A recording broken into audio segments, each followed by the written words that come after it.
They thought I would stay quiet because it was my brother's special day. My mother stood in front of everyone and announced that I would take over the house payments from now on. My brother smiled. His fiancée applauded. The guests nodded like the decision had already been made. Nobody asked me. Nobody even looked at me.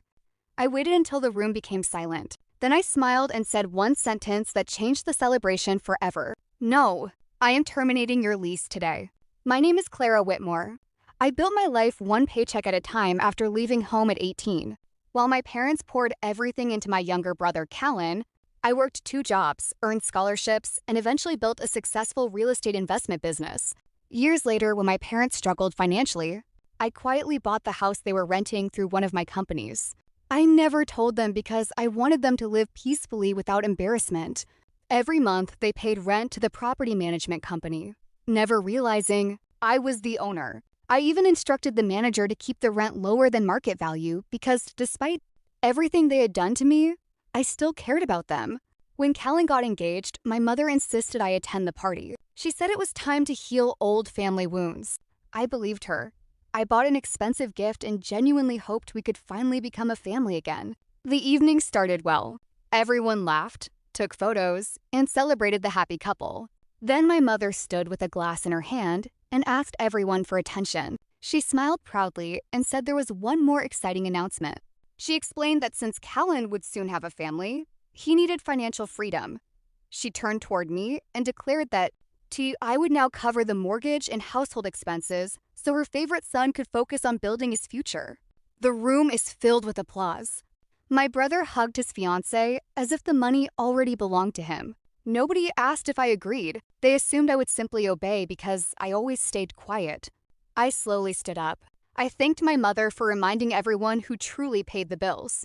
Then I calmly explained that there was one important mistake. They did not own the house. There was no mortgage for them to assign. The property belonged to my investment company. The smiles disappeared instantly.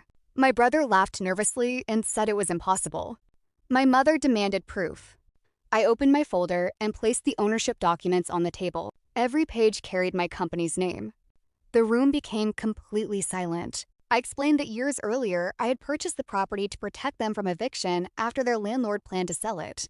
I lowered their rent and never asked for gratitude. But after being publicly treated like an unlimited bank account, I realized my kindness had become their entitlement. I looked directly at my mother and quietly said the sentence nobody expected. No, I am terminating your lease today. My brother suddenly apologized. My mother started crying and claimed she had sacrificed everything for me. Relatives begged me not to ruin the engagement party, but I reminded them that they had chosen to embarrass me publicly first. I handed them a legal notice, giving them the time required under local law to move out.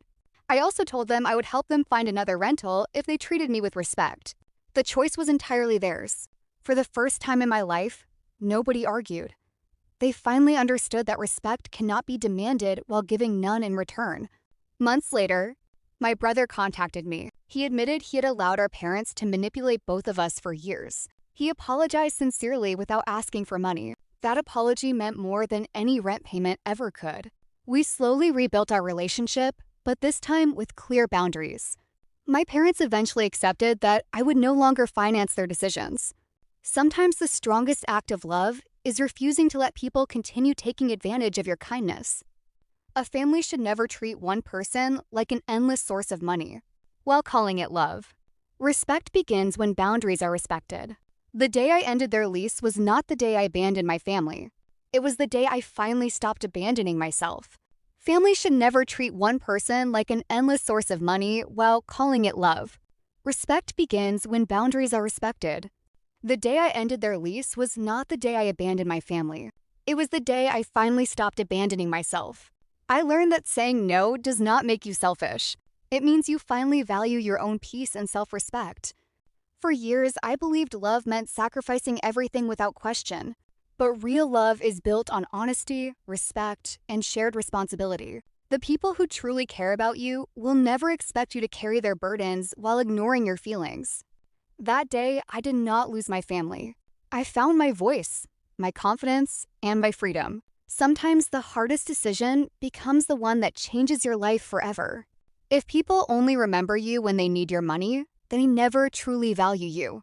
The strongest thing you can do is protect your peace, stand by your principles, and refuse to let guilt control your future.